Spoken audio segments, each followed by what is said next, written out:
দেখতে দেখতে 10-এ পা দিল হাবড়ার রূপঞ্জয় ডান্স একাডেমি। এ উপলক্ষে গত রবিবার অশোকনগর টাউন হলে একটি মনোজ্ঞ সাংস্কৃতিক অনুষ্ঠান হলো।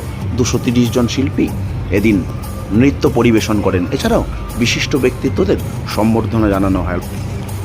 সংস্থার অন্যতম কর্ণধার নৃত্যশিল্পী অর্জুন সাহা জানান, তিনি বিভিন্ন প্রতিযোগিতার জন্য ছাত্রছাত্রীদের তৈরি করেন না, তিনি প্রকৃত শিক্ষার মাধ্যমে নৃত্যশিল্পী হিসাবে তাদের গড়ে তুলতে চান। পাশাপাশি পড়াশোনার সঙ্গে সঙ্গে নৃত্য শিখলে পরে পড়াশোনার ক্ষেত্রে কোনো রকম অসুবিধার সৃষ্টি হয় না বলেও তিনি জানান। সায়েন্সের ছাত্র হয়েও তিনিও ধীরে ধীরে নিজেকে একজন নৃত্যশিল্পী হিসাবে প্রতিষ্ঠিত করেছেন। হাবড়ার এই ডান্স একাডেমির নৃত্যের অনুষ্ঠান ঘিরে এদিন অশোকনগর টাউন হলে উৎসাহ উদ্দীপনা ছিল চোখে পড়ার মতন। আমরা কথা বলেছিলাম প্রখ্যাত নৃত্যশিল্পী এবং সংস্থার কর্ণধার অর্জুনের সঙ্গে। পাশাপাশি কথা বলেছিলাম অশোকনগরের 12 নম্বর ওয়ার্ডের কাউন্সিলর টুম্পা সরকারের সঙ্গে।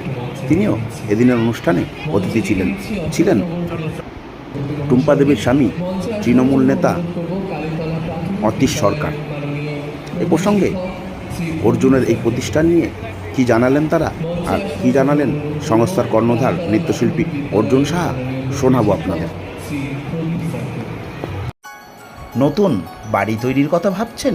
তাহলে আজই টাটা টিসকন রোডের জন্য যোগাযোগ করুন অশোকনগর কল্যাণগড় মোড়ের বিডি এন্টারপ্রাইজ।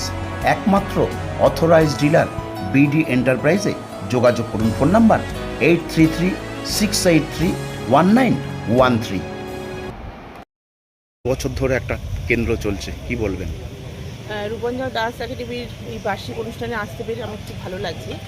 এই রূপঞ্জয় ডান্স একাডেমির অনেক দিনের একজন একাডেমি নৃত্যশিল্পী অর্জুন সাহার পরিচালনা চলছে।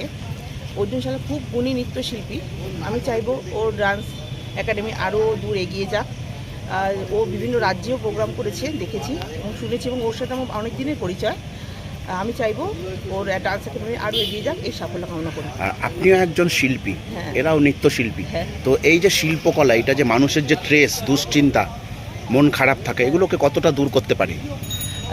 আমার মনে হয় শিল্পী মানুষদের গান শুনলে, নাচ দেখলে মন সত্যি ভালো হয়ে যায়। মন খারাপ থাকলে গান শুনলে আমার তো মন খুবই ভালো হয়। আমি একজন যেহেতু আমি গান সিঙ্গার, একজন গান সঙ্গীত শিল্পী, তো আমার তো গান শুনলে মন খুবই ভালো হয়ে যায়। এবং যারা নৃত্যশিল্পী আছে তাদের সবাইকেই বলবো যে সবাই শিল্পীর সত্তার মধ্যে আসুন, গান শিখুন, নাচের অনুষ্ঠান করুন, নাচ শিখুন, সবাইকে বলবো।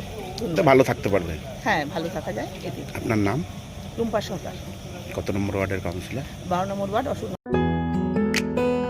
নামি দামি কোম্পানির জুতো, বেল্ট, ওয়ালেট আর পারফিউম কিনতে পয়সা খরচা করে বাসে, ট্রেনে আর ছুটতে হবে না হাবড়া বা কলকাতায়। বাড়ির পাশে অশোকনগর কচুয়া মোড় সংলগ্ন বিজয় ফার্মেসি মোড়ে স্টেপস গ্যালাক্সিতেই মিলছে ন্যায্য দামে উন্নত মানের লেডিস এবং জেন্টস জুতো।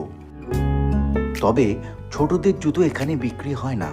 নিজের পছন্দের উন্নত মানের জুতো কিনতে তাই আজই চলে আসুন স্টেপস গ্যালাক্সিতে। স্টেপস গ্যালাক্সিতে 10ম বার্ষিক অনুষ্ঠান। আজকে 10 বছর পূর্ণ হলেও রূপঞ্জয় ডান্স একাডেমি 10 বছর ধরে আমি নৃত্য শিক্ষা দিচ্ছি। তো কত স্টুডেন্টের মধ্যে সফল হয়েছে? প্রায় 230 জন পারফর্ম করছে এবং তারা খুব সাফল্যের সাথে আজকে এই জায়গায় এসছে। আমি আশা করব আপনাদের আশীর্বাদে ওরা যেন আরও বড় হতে পারে। কেরিয়ার হিসাবে যে নাচ, এটা কেরিয়ার হিসাবে কতটা? এখন তো চাকরি বাকরির বাজার খুবই খারাপ।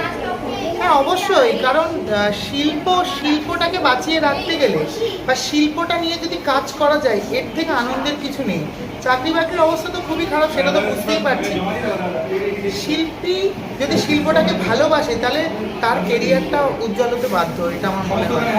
সেক্ষেত্রে দেখা যায় যে অনেকে ছোটোবেলায় নাচ শেখে, কিন্তু পরবর্তী সময় পড়াশোনার চাপ বা অন্য ক্ষেত্রে নাচটা চালিয়ে যেতে পারে না, তাদের সম্পর্কে কী বলবেন?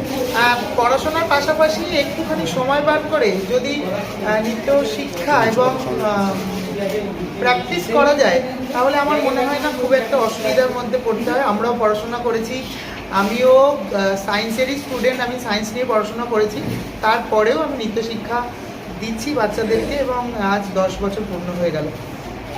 এই যে বিভিন্ন রকম যে কম্পিটিশনগুলো আছে বড় বড় চ্যানেলে, সেখানে কীরকম স্টুডেন্টদের?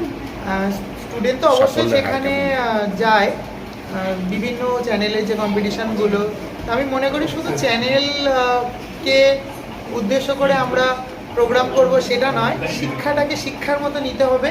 নৃত্য শিক্ষার অনেক ধারা থাকে, সেইগুলোকে গ্রহণ করতে হবে, শুধু চ্যানেলের জন্য খাটলেই হবে না। কারা কারা এসেছিলেন আজকে? আজকে আমার গুরুজিরা এসেছিলেন এবং আজকে অশোকনগর প্রেস ক্লাব এসছে এবং অন্য বিভিন্ন সম্মানীয় নৃত্যশিল্পীরা, সঙ্গীত শিল্পীরা, তবলা শিল্পীরা, বাচ্চিক শিল্পীরা সবাই এসছে। তো খুবই ভালো লাগছে অনুষ্ঠান।